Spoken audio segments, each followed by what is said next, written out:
Just moments ago when a strong thunderstorm moved through and the awning of this Circle K gas station here behind me actually collapsed. It's actually completely encased in ice. Look at this. The branches actually just snap right off. There may be a crack in the floor of the hospital here in Edgefield, but they are not evacuating at this time. When we got here on the scene about 30 minutes ago, we could still see some massive flames jumping from this house. You can see the road closure signs right here behind me. The Richmond County Sheriff's Office actually kicked us out of where we were. We're not sure yet if maybe the airport had any effect on exactly why this plane may have crashed. There is some snow on the road, so be careful when you're driving out there. Behind me is Calhoun Expressway, and they actually have it completely shut down right now. This water behind me, which is actually the Savannah River, has come right up into this parking lot. Events like the Super Bowl, NASCAR races, they all need that. And Mike, I know you're the proud owner of an iPad, and I'm sure you can appreciate having good service. Despite crime scene tape surrounding the Joneses' South Augusta home, friends have been showing up to express their grief. Ruth Hernandez and Mylan Martin say Edna Jones was their beloved teacher before she retired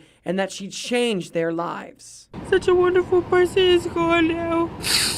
And she really was a very wonderful teacher and very helpful to me when I was being bullied. Investigators believe the family may have been killed at their home on Pinnacle Place Drive, then brought to what they're calling a secondary crime scene in Walton Farms. They're now looking into how the bodies got there. We're trying to confirm that through forensic evidence of some vehicles that we have in fact seized in reference to this case. And forensic evidence will be able to definitively let us know. The mother and daughter say they are now realizing they'll never get the chance to smile or laugh with Mrs. Jones again. If my day was bad and I seen her, she would light my day up. And just to know that somebody would do something like this, it makes you think, why?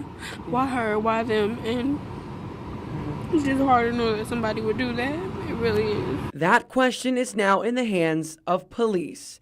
In South Augusta, Nick Lulli, WFXG, Fox 54. We got word just before 4 o'clock this afternoon from court officials that Doug Nelson had resigned his seat effective immediately.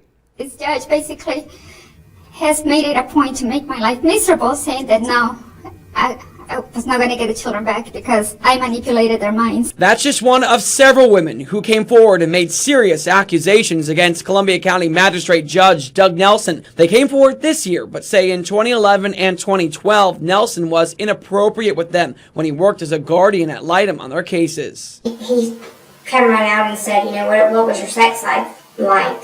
And I was thinking, okay, I have a problem. The evidence the women say they have includes screenshots of text messages where Nelson made statements like, "Giddy up, can't wait to see," and "I wanted to touch," when one woman says they discussed her attire when going to court. Columbia County Chief Magistrate Jason Troiano says in a statement that after reviewing reports and discussing with Nelson, Nelson had elected to resign his bench position effective immediately. Troiano withheld further comments, saying it would be inappropriate to discuss the allegations, but says he is taking them very seriously. Nelson has maintained the accusations are false and the women are looking for a reason to get back in court. He hasn't responded to new requests, though, for comment following his resignation.